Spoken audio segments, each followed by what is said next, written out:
একটা হাদিসে নবীজি বলেছেন সাল্লাল্লাহু আলাইহি ওয়াসাল্লাম যে রাতের বেলা এমন অনেক মাখলুক ঘোরাফেরা করে যেগুলোকে তোমরা দেখতে পারো।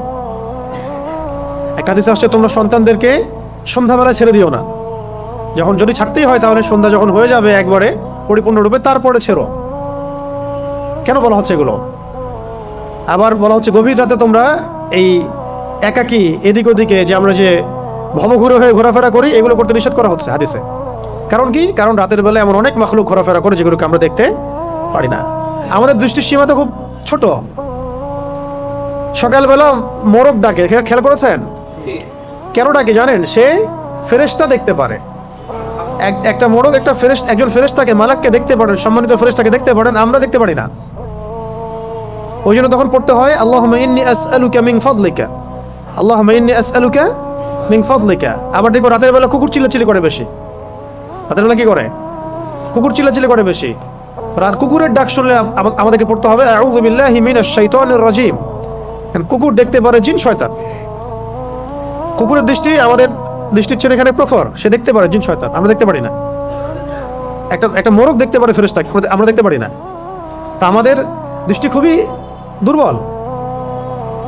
আমরা আবার এই দৃষ্টি নিয়ে ফেরাউন বলেছিল যে আল্লাহকে দেখতে চাই, নাউযুবিল্লাহি মিন যালিক, তাই না? আস্তাগফিরুল্লাহ। তো এখন কথা হচ্ছে যে রাতের মধ্যে ক্ষতি আছে।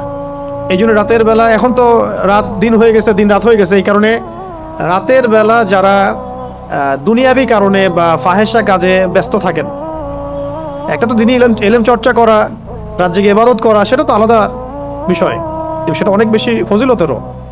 রাত জেগে ইলম চর্চা করা ফজিলতের। একটু ঘুমাবে, একটু ইলম চর্চা করবে, একটু নামাজ পড়বে, এটা তো অনেক ভালো, এটা দরবেশওয়ালা কাজ। কিন্তু অনেকে দেখা যায় টিভি দেখে, মুভি দেখে, গান শুনে, হ্যাঁ কনসার্ট করে, এখানে ওখানে বন্ধুদের সাথে আড্ডা মেরে, বাইক চালায়, রাতের বেলা এদিক ওদিকে ঘুরে বেড়ায়, হ্যাং আউট করে, এভাবে সময় নষ্ট করে রাতে। তাদের ক্ষেত্রে এই সেহের আইন হাসাদ হয়ে যায় এর সম্ভাবনা একদম 90%। তারা জিন্দার আক্রান্ত হয়ে যেতে পারে, সেহের হয়ে যেতে পারে, আইন হয়ে যেতে পারে, হাসাদ হয়ে যেতে পারে, আরও অনেক বড় বড় সমস্যা হয়ে যেতে পারে। রাতের এই ক্ষতি থেকে আমাদেরকে বাঁচার জন্যে অবশ্যই কি করতে হবে? এই সূরা ফালাক, নাস, ইখলাস এগুলো অবশ্যই চর্চা করতে হবে। এবং রাতের বেলা এভাবে বাইরে ঘোরাফেরা করা যাবে না। যদি দিনই কোনো বিষয় হয় সেটা আলাদা বিষয়। দুনিয়াবি কোনো আজেবাজে বিষয়, দুনিয়াবি আজেবাজে কোনো বিষয়ে রাত্রি জাগরণ করাটা ঠিক হবে না। আল্লাহ পাক আমাদেরকে বোঝার তৌফিক দান করে। তো রাতের বেলা অনেক ক্ষতি আছে, এই ক্ষতিগুলো থেকে আল্লাহ পাক আমাদেরকে হেফাজত করে নেবেন। 4 নম্বর আয়াতে আল্লাহ পাক বলেছেন ওয়ামিন, এটা ভালো করে বোঝার, ওয়ামিন শাররিন নাফাসাতি ফিল উকাদ, ওয়ামিন শাররিন, এটা আয়াতটা ভালো করে পড়বেন, ওয়ামিন শাররিন নাফাসাতি ফিল উকাদ। অনেকে নাফাসাত পড়ে ফেলেন, সিন নাই এখানে, ফা আছে। ওয়ামিন শাররিন নাফাসাতি ফিল উকাদ। ওয়া মানে এবং, মিন মানে হতে পারে থেকে, আর শার মানে তো ক্ষতি। নাফাসাত শব্দটা হচ্ছে স্ত্রীবাচকের বহুবচন। স্ত্রীবাচক শব্দের বহুবচন, এটা দ্বারা বোঝানো হচ্ছে যে জাদু করিনি মহিলা, জাদু করিনি নারীদের কথা বলা হচ্ছে, জাদু করিনি নারীদের কথা বলা হচ্ছে। এটা কিন্তু প্রমাণিত যে এই বিষয়গুলোতে নারীরা বেশি অগ্রগামী হয়। খুব সতর্ক, নারীদের ফিতনা কিন্তু মারাত্মক। ইন্না কাইদাকুন্না আযীম, আল্লাহ পাক বলেছেন তোমাদের ষড়যন্ত্র কিন্তু মহান। মহান মানে বিশাল, মারাত্মক। তো এখনো গ্রামে গঞ্জে বিভিন্ন জায়গায় আপনি দেখবেন যে নারীরা এগুলোর সাথে বেশি সম্পৃক্ত হয়ে যাচ্ছে, জাদু চর্চা করছে ইত্যাদি ইত্যাদি। তা আগে থেকে এটা ছিল। আল্লাহ পাক এখানে মুয়ান্নাস শব্দ প্রয়োগ করেছেন যে গ্রন্থিতে, ওকদ, ওকদ মানে হচ্ছে গ্রন্থি, গিট, রশি বা দড়ির গিট। তাহলে আয়াতের অর্থ হচ্ছে যে গ্রন্থিতে ফুৎকার দানকারী, মানে ফু দেয়, যে ফু দেওয়া, গ্রন্থিতে মানে গিটে ফুৎকার দানকারিনী নারীদের অনিষ্ট থেকে বোঝানো হচ্ছে এমন জাদু করেনি মহিলাদেরকে যারা গিটের মধ্যে ফু দিয়ে দিয়ে জাদু করে। বুঝতে পারছি? এমন নারীদের অনিষ্ট থেকে আল্লাহ পাক আমাদেরকে আশ্রয় যেতে বলছেন যারা গিটের মধ্যে ফু দিয়ে দিয়ে দিয়ে জাদু করে। ঠিক নবী সাল্লাল্লাহু আলাইহি ওয়াসাল্লামের ক্ষেত্রে কি হয়েছিল? এই 11টা গিট দেওয়া হয়েছিল, চুলে 11টা গিট দেওয়া হয়েছিল। এই চুলের কথা বলতে গিয়ে একটা কথা মাথায় আসছিল, তখন ভুলে গেছিলাম। এই যেখানে সেখানে সেলুনে যে চুল কাটি আমরা, এইগুলোতে একটু ঝুঁকি আছে।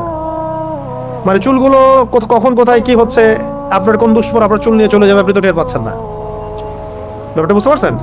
তো এই বড় বড় ওলামা একরাম যারা আমি আগে দেখেছি, শুনেছি যে তারা কিন্তু বাসায় চুল কাটতেন এবং চুল মাটিতে পুঁতে ফেলতেন, কাউকে দিতেন না, দেখতে দিতেন না।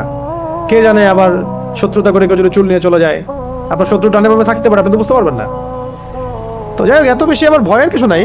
কিন্তু ব্যাপারটা কনসিয়াসনেস থাকা দরকার যে চুল মেয়েরাও যেখানে সেখানে ফেলে দিচ্ছে, জাদুর চুল দিয়ে করা যায় আর কি, করেও সাধারণত। চুল দিয়ে করলে মাথায় ইফেক্ট হবে। আবার অনেক সময় দেখা যায়, আমরা দেখেছি যে মেয়েরা চুল বিক্রি করতেছে, গ্রাম অঞ্চলে দেখবেন খেয়াল করে, চুলগুলো কালেক্ট করে বিক্রি করে তারা, আবার পরচুলা বানায় সেগুলো দিয়ে। মারাত্মক এগুলো ডেঞ্জারাস কাজ আর কি, যে কোনো সময় ক্ষতিগ্রস্ত হয়ে যেতে পারে। তো এখানে বোঝানো হচ্ছে যে এই গ্রন্থিতে ফুৎকার দানকারিনী মহিলাদের অনিষ্ট থেকে আমি আশ্রয় প্রার্থনা করছি, ঠিক আছে। আর শেষের আয়াতে বলা হচ্ছে ওয়ামিন শাররি হাসিদিন ইযা হাসাদ। ওয়া মানে এবং, মিন মানে হতে, আগে জানলেন। শার মানে কি? ক্ষতি। হাসিদ মানে হিংসুক। হাসিদ মানে হিংসুক, মানে যে হিংসা করে। ইসমে ফাইল এটা, যে হিংসা করে। ইযা মানে যখন, হাসাদা মানে সে হিংসা করে। মানে হিংসুকের অনিষ্ট থেকে যখন সে হিংসা করে, হিংসুকের অনিষ্ট থেকে যখন সে হিংসা করে। হিংসা ঈর্ষা কিন্তু এক না। যেমন একজনের মাশাআল্লাহ সম্পত্তি আছে, আপনি আকাঙ্ক্ষা করছেন যে আমারও যদি হতো আমিও আল্লাহর পথে দান করতাম, এটা ঈর্ষা করা, এটা বৈধ জায়েজ। কিন্তু আপনি এভাবে যদি চিন্তা করেন যে ওর সম্পদ ধ্বংস হয়ে যাক,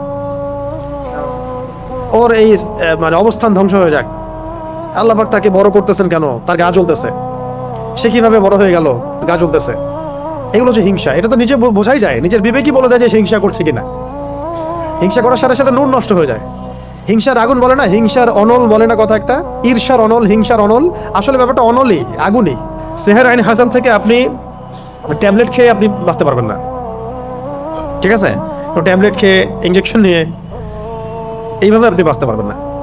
যেহেতু এটা অদৃশ্যের বিষয়, তন্ত্রমন্ত্রের বিষয়, জিন দ্বারা করা হচ্ছে, যেটা আমরা দেখি না। একটা তো আমি দেখি, বা আমি পরীক্ষা নিরীক্ষা করে বুঝতে পারছি যে আমার এখানে এই ভাইরাস ঢুকেছে, আমি ট্রিটমেন্ট করতে পারছি, কিন্তু আপনি এটা দেখতে পারবেন না।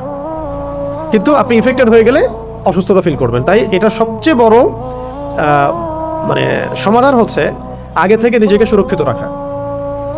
কিভাবে আগে থেকে আমরা নিজেকে সুরক্ষিত রাখতে পারি?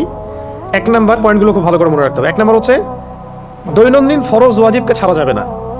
অনেক দিনই বোন দেখা যায় বলে যে আমাদের এই সমস্যা হয়েছে, কিন্তু এদিকে সে পর্দা করে না। তো পর্দা না করলে আপনার তো সমস্যা হইতেই পারে। যেখানে রাসূল সাল্লাল্লাহু আলাইহি ওয়াসাল্লামকে আল্লাহ রাব্বুল আলামিন এই পরীক্ষায় ফেলেছেন আমাদের জন্য, যাতে আমরা এই সূরাগুলো পেয়ে যাই। যদি সেদিন রাসূল সাল্লাল্লাহু আলাইহি ওয়াসাল্লাম এভাবে ইফেক্টেড না হতেন, তাহলে এই সূরাগুলো আমরা কোন মাধ্যমে পেতাম? তাই না? এই সূরা থাকবে কিয়ামত পর্যন্ত, যে কিয়ামত পর্যন্ত যত মানুষের সমস্যা হবে এই সূরাই হচ্ছে সলিউশন। কত বড় হিকমা আল্লাহ পাকের! আল্লাহ পাক তার প্রিয় মানুষদেরকে কষ্ট দিয়ে আমাদের কত বড় উপকার করেছেন, তাই না? আল্লাহ রাব্বুল আলামিন তার প্রিয় বান্দাদের পরীক্ষা নেন বেশি, তাই না? আর আল্লাহ পাকের সবচেয়ে প্রিয় বান্দা কে? মুহাম্মদ সাল্লাল্লাহু আলাইহি ওয়াসাল্লাম। তাকে পরীক্ষা নেওয়া হয়েছে সবচেয়ে বেশি। কেন নেওয়া হয়েছে? আমাদের জন্য, যাতে আমরা এগুলো পাই। তিনি তো জান্নাতুল ফিরদৌসে যাচ্ছেন। আপনারা তার সম্পর্কে হাদিসগুলো পড়তে থাকেন, দেখবেন নিজেকে আপনি আসলে মেলাতে পারবেন না যে আপনি আমি কোন সমাজে বাস করতেছে।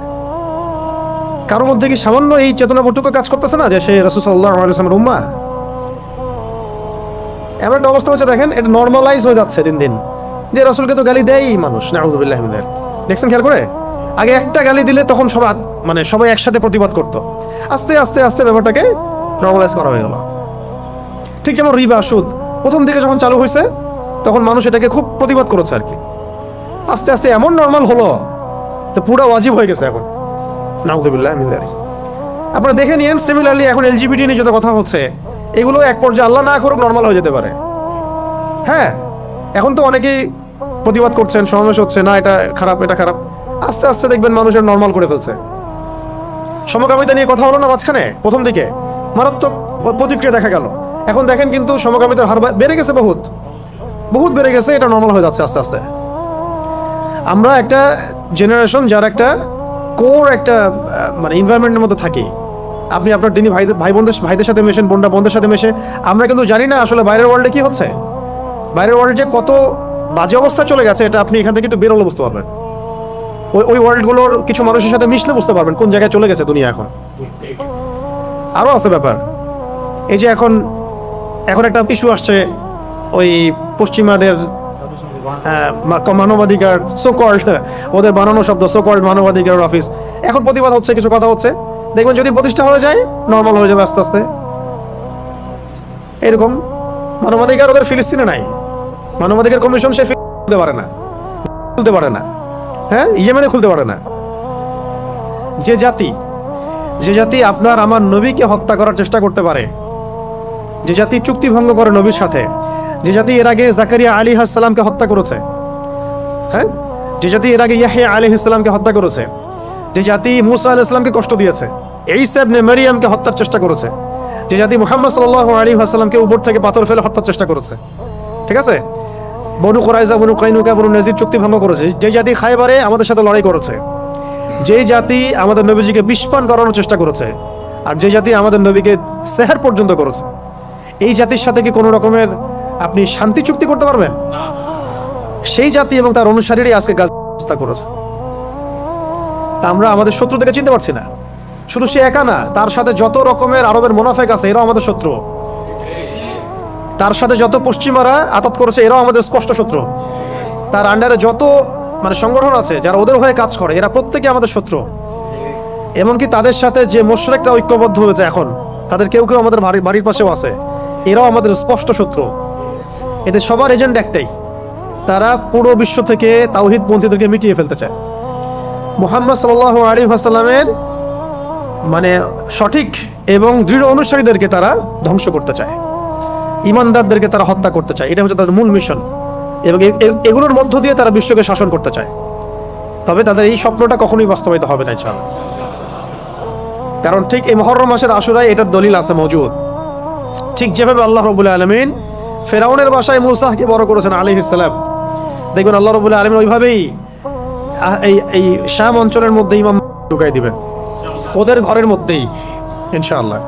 ফেরাউনের ঘরে যেভাবে কে মানুষ হয়েছে মূসা আলাইহিস সালাম, এইভাবে আল্লাহ রাব্বুল আলামিন এই বাইতুল মুকাদ্দাসের মধ্যে ইমামকে ঢুকাই দিবেন। ওরা বুঝতেও পারবে না ইনশাআল্লাহ।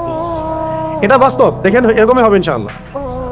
আর যেভাবে আল্লাহ রাব্বুল আলামিন একটা জায়গায় একত্রিত করে ফেরাউন এবং তার অনুসারীদেরকে ডুবিয়ে মেরেছেন, ঠিক একইভাবে আল্লাহ রাব্বুল আলামিন এই জামানার যত ফেরাউন আছে, এই জামানার এই যুগের যত ফেরাউন, এই যুগের যত জালেম এবং এই জালেমদের সহযোগী সবাইকে আল্লাহ পাক এই হোলি ল্যান্ডে একত্রিত করছেন যাতে একসাথে এদেরকে ধ্বংস করা যায়।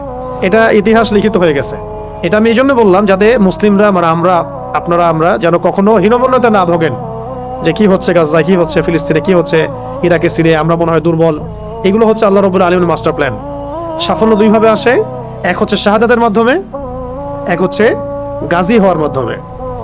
যে ভাইরা শাহাদাত পাচ্ছেন তারা শাহাদাত বরণ করার মধ্য দিয়ে সফল হচ্ছেন, আর যে ভাইরা গাজী হবেন তারা জয়লাভ করে সফল হবেন। দুটোই সফলতার রাস্তা আমাদের জন্য। আমাদের সামনে লস বলে কোনো প্রজেক্ট নাই। আমাদের সামনে কি নাই? লস বা ক্ষতি বলে কোনো প্রজেক্ট নাই। তো এই ছিল ওদের চরিত্র। এই কারণে আমি এতগুলো কথা এই কারণে বললাম যে ওদের ব্যাপারে যেন সচেতন থাকি আমরা। ওদের এজেন্ডা, ওদের রাজনৈতিক ভিশন, ওদের অর্থনৈতিক এই ফাঁকফোকরগুলো, সামাজিক ওদের যে ফিতনাগুলা, ওদের ইন্টারনেটের ফিতনাগুলা, মিডিয়ার ফিতনা, ওদের প্রযুক্তিগত ফিতনা, এবং ওদের যে বৈশ্বিক একটা জায়নিস্ট ট্র্যাপ আছে, এগুলো সম্পর্কে যেন আমরা সচেতন থাকি। কোনো অবস্থায় যেন এগুলোতে পা না দেই, কারণ তারা আমাদের নবীকে পর্যন্ত ছাড়ে নাই। এটা মনে রাখবেন, যে আপনার নবীকে ছাড়ে না সে আপনাকে ছাড়বে কিভাবে? যে আপনার নবীকে ছাড়ে নাই সে আপনাকে ছাড়বে? হাদিসের মধ্যে এসেছে যদি কোনো ব্যক্তি হিংসা করে, একজন ব্যক্তি কাউকে হিংসা করে, তাহলে তার নেক আমলগুলো ধ্বংস হয়ে যায়, ঠিক যেইভাবে আগুন কাঠকে খেয়ে ফেলে। আগুন যেভাবে কাঠকে খেয়ে ফেলে, এইভাবে হিংসা নেক আমলকে খেয়ে ফেলে। তাই যখন কেউ হিংসা যদি কেউ করে ফেলি, আল্লাহ না করুক, আমাদেরকে আল্লাহ পাক এখান থেকে হেফাজত করেন, যদি কেউ করে ফেলে আপনি নিজেই বুঝতে পারবেন যে আপনার ভিতরটা জ্বলতেছে। এটা কিসের আগুনে জ্বলতেছে? হিংসার আগুনে জ্বলতেছে। এবং এই জ্বলা থেকে দাড়ি টুপিওয়ালা মানুষরাও বাদ দেয়, ঠিক আছে? কোনো কোনো ক্ষেত্রে অগ্রগামীও হইতে পারে, বেশি জ্বলে, অনেকের বেশি জ্বলে না, বেশি জ্বলে। তো হিংসা থেকে বাঁচতে হবে। আরেকটা হচ্ছে, যদি কেউ আপনাকে হিংসা করে, আপনি হিংসা করেন না কাউকে, কিন্তু অন্যরা আপনাকে হিংসা করতেছে, এটার জন্য আপনি কখনোই গুনাহগার না, কিন্তু এই যে হিংসা আপনাকে করতেছে মানুষ, এটারও ইফেক্ট আপনার উপর আসতে পারে যদি আপনি প্রোটেক্টেড না থাকেন। কারণ এটা একটা আগুন, যে জ্বলবে তাকেও তো জ্বালাবেই, আশেপাশে দাঁড়ায় থাকলে সেও জ্বলবে, বা তার উপরে আগুনের তাপ গিয়ে পড়বে। অতএব ওই আগুনের তাপ থেকে বাঁচার জন্য ঢাল লাগবে। কি লাগবে? এই ঢাল বা সুরক্ষাই হচ্ছে আমাদের এই সূরাগুলা, দোয়াগুলা, আমাদের আজকারগুলা, আমাদের নামাজ, আমাদের তিলাওয়াত, এগুলো হচ্ছে আমাদের প্রোটেকশন। তাহলে এই হলো মূলত সূরা ফালাকের 5টা আয়াতের অর্থ। এই 5টা আয়াতে আমরা জানতে পারলাম যে আল্লাহ পাক আমাদেরকে বলেছেন মানে নবীকে বলেছেন, মানে আমাদেরকে বলেছেন যে বলো আমি আশ্রয় প্রার্থনা করছি সকালে রবের নিকটে। সকালের রব কেন? যিনি সমস্ত অন্ধকার দূর করে দেন। মিন শাররি মা খালাক, তিনি যত কিছু সৃষ্টি করেছেন সমস্ত কিছুর ক্ষতি থেকে। আর ওয়া মিন শাররি গাসিকিন ইযা ওয়াকাব, খাস করে এই রাতের ক্ষতি থেকে যখন সেটা গভীর হয়, রাতের ক্ষতি থেকে যখন সেটা গভীর হয়। আর এবং গ্রন্থিতে ফুৎকার দানকারিণী মহিলাদের অনিষ্ট থেকে, জাদুকরিণী নারীদের অনিষ্ট থেকে, এবং হিংসুকের অনিষ্ট থেকে যখন সে হিংসা করে। এই পাঁচটা আয়াতে এই কয়েকটা বিষয় আছে। কয়টা বিষয় আছে তাহলে? এক হচ্ছে সমস্ত সৃষ্টির অনিষ্ট, দুই খাস করে রাতের অনিষ্ট, রাতের অনিষ্ট যখন সেটা গভীর হয়, তিন আসছে জাদুকরিণী মহিলাদের ফিতনা, চার আসছে হিংসুকের ফিতনা। ঠিক আছে, এরপরে সূরাটার সাথে রিলেটেড, কানেক্টেড। এখানে আবার আল্লাহ পাক বলেন কুল আউযু বিরাব্বিন নাস। হে নবী আপনি আবার আরো বলুন যে আমি আশ্রয় প্রার্থনা করছি। আপনি বলুন আমি আশ্রয় প্রার্থনা করছি কার কাছে? রব্বিন নাস, রব্বিন নাস, মানুষের রবের কাছে, মানুষের রবের কাছে। মানুষ তো এখানে দুর্বল না, মানুষ ফেরেশতাকে দেখতে পারে না, জিনকে দেখতে পারে না। এই যে প্রথমে যে ক্ষতিগুলা, না আমরা অন্ধকার রাতের ক্ষতি দেখতে পারি, না জিনকে দেখতে পারি, না সেহের দেখতে পারি, না হিংসা দেখতে পারি, দেখতে পারি? এগুলো সব অদৃশ্যের ক্ষতি। অদৃশ্যের ক্ষতি না, অদৃশ্যের ক্ষতি। তো একটা হলো শত্রু সামনে আছে, আপনি দেখছেন ফাইট করছেন সামনে। ধরেন জিহাদের মাঠে আপনি আছেন, সামনে একটা কাফের, আপনি দেখছেন একজন কাফের, সে যেভাবে আপনাকে আক্রমণ করবে আপনি সেভাবে আপনি নিজেকে বাঁচাবেন বা আপনি আক্রমণ করবেন। একটা হচ্ছে আপনি দেখতেই পাচ্ছেন না আপনার শত্রু কোথায়। তাহলে এই অদৃশ্য শত্রুর বিরুদ্ধে আপনাকে কে সাহায্য করতে পারে? একমাত্র সেই সত্তা যিনি দৃশ্য অদৃশ্য সব দেখতে পারেন, তাই না? এই অদৃশ্য শত্রুর বিরুদ্ধে সাহায্য করতে পারে একমাত্র সেই সত্তা যিনি দৃশ্য অদৃশ্য সমস্ত জ্ঞান রাখেন। তো সেই সত্তা আল্লাহ ছাড়া আর কে আছে? কেউ আছে? তো এই কারণেই এই সমস্ত ক্ষতিগুলো দেখবেন অদৃশ্যের ক্ষতি। কিন্তু তো এখানে বলা হচ্ছে রব্বিন নাস, মানুষের রব, মানুষের রবের কাছে আশ্রয় প্রার্থনা করছি। মালিকিন নাস, শুধু রবই নন, তিনি মানুষের মালিক, তিনি মানুষের মালিক, মানুষের মালিকের কাছে। ইলাহিন নাস, তিনি মানুষের ইলাহ, মানুষের ইলাহের নিকটে। তিনটা কথা, তিনটা সম্বোধন, বিশেষণ আসলো এখানে। কুল বলুন হে নবী আউযু আমি আশ্রয় প্রার্থনা করছি বিরব্বিন নাস, মানুষের রবের নিকটে, মালিকিন নাস মানুষের মালিকের নিকটে, ইলাহিন নাস মানুষের ইলাহের নিকটে। কয়টা বিশেষণ? আল্লাহ পাকের বিশেষণ হচ্ছে এখানে রব্বিন নাস, মালিকিন নাস, ইলাহিন নাস। আর এর আগের সূরা আছে কি? রব্বিল ফালাক। চারটা বিশেষণ আসছে এখানে, তাই না? আচ্ছা, কি থেকে এতগুলো সম্বোধন করে, কি থেকে আশ্রয় চাচ্ছি? আগে তো একটা সম্বোধন করা হয়েছে, কুল আউযু বিরাব্বিল ফালাক, একটা বিশেষণ বলে বাকি চারটা থেকে আশ্রয় প্রার্থনা করা হয়েছে। এখন তিনটা বিশেষণ আসলো এখানে। তিনটা বিশেষণ আসা মানে একটা শক্তিশালী শত্রু আমার পিছনে আছে যার থেকে আমরা আশ্রয় চাচ্ছি। সেটা কি? সেটা হলো মিন শাররিল ওয়াসওয়াসিল খান্নাস। মিন শাররিল ওয়াসওয়াসিল খান্নাস, এইটা যার মধ্যে, এই রোগ যার মধ্যে আছে বা এটা যাকে ধরেছে তার আর কোনো রোগের দরকার নেই। এই ক্ষতি যাকে গ্রাস করেছে বা করছে, আল্লাহ না করুক, আল্লাহ হেফাজত করেন, তার আর কোনো রোগের দরকার নেই, কোনো সমস্যার দরকার নেই। এই সমস্যাই কাফি তার জীবন ধ্বংস করার জন্য। নাউযুবিল্লাহ। সেটা কি? মিন শাররি, অনিষ্ট থেকে, আর ওয়াসওয়াস, কুমন্ত্রণা দাতার, কুমন্ত্রণা দাতার, ওয়াসওয়াসা দাতার, আল খান্নাস মানে আত্মগোপনকারী, আত্মগোপনকারী কুমন্ত্রণা দাতার ক্ষতি থেকে, আত্মগোপনকারী কুমন্ত্রণা দাতার ক্ষতি থেকে। যে আত্মগোপনকারী মানে নিজেকে সে গোপন করতে পারে, আপনি দেখতে পারবেন না। কুমন্ত্রণা দাতা মানে সে আপনার অন্তরের মধ্যে সবসময় প্রভাব বিস্তার করতে পারে, আপনার এর উপর কোনো কন্ট্রোল নাই।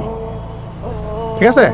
আর অন্তরের উপর যদি শয়তান কন্ট্রোল নিয়ে নেয় আর ওয়াসওয়াসা দিতে থাকে, তাহলে সেই ব্যক্তির পক্ষে ভালো কাজ করতে থাকলেও দেখা যায় সে ওয়াসওয়াসা রোগে ভুগতে থাকে। এটা কি হইলো, ওইটা কি হইলো না, এটা হইলো কিনা,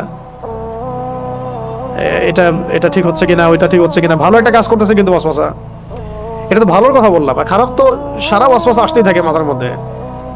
পাপের ওয়াসওয়াসা, মানুষের ক্ষতির ওয়াসওয়াসা, হিংসার ওয়াসওয়াসা, হ্যাঁ, গোপন পাপের ওয়াসওয়াসা, অলসতা, আল্লাহর আদেশ অমান্য করার ওয়াসওয়াসা, অবাধ্যতার ওয়াসওয়াসা।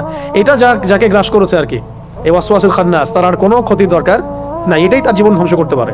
এই জন্য এত স্ট্রং সম্বোধন সামনে করা হচ্ছে বারবার। হে মানুষের রব, এক কথায় হে মানুষের মালিক, হে মানুষের ইলাহ, মানে আপনি আমাকে এটা থেকে বাঁচান। ব্যাপারটা এরকম আর কি, ব্যাপারটা এরকম। ঠিক আছে?